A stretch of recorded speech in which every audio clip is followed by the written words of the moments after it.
Good morning again and welcome to 5th Generation Hobby Shop.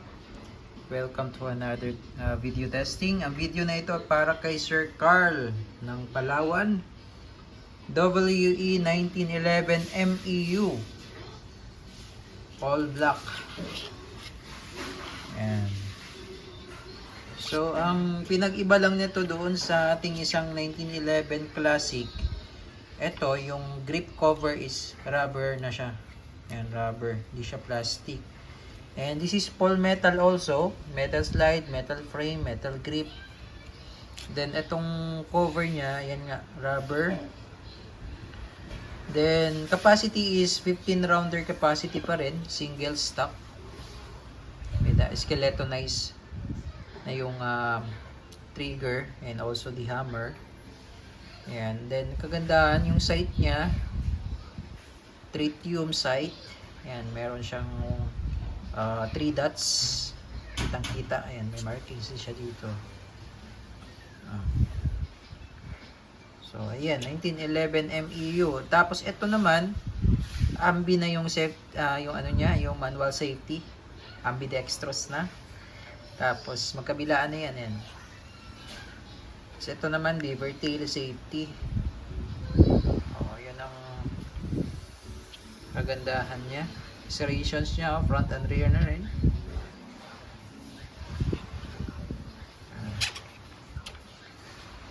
So, yung magazine nito, metal din po. Single stop. Ayan.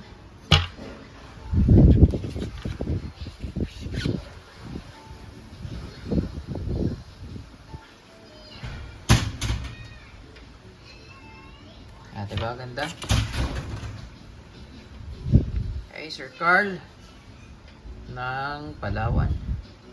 Ayan, made in Taiwan, WE brand.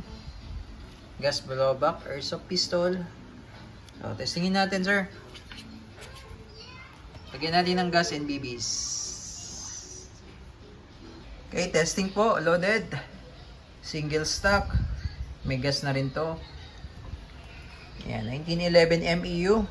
Full metal, airsoft pistol, made in Taiwan. Ng WE. Okay. Ayan. Kitang-kita yung sight niya. Linaw.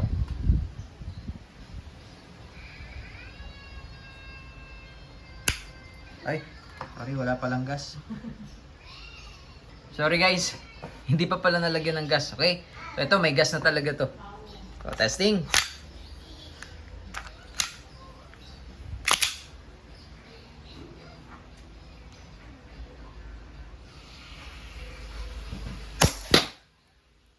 Lakas din. Ito ay nasa 350-360 EPS. Saka kitang-kita yung sight, oh.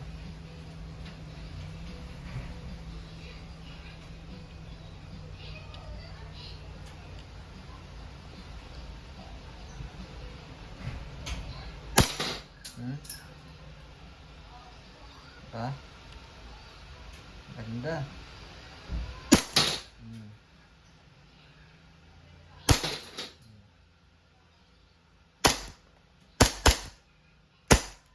Ayan. Open slide.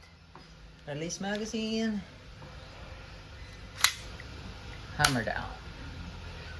Okay, Sir Carl of Palawan. All goods na tayo, sir. 1911 MEU. Gas blowback airsoft pistol ng WE.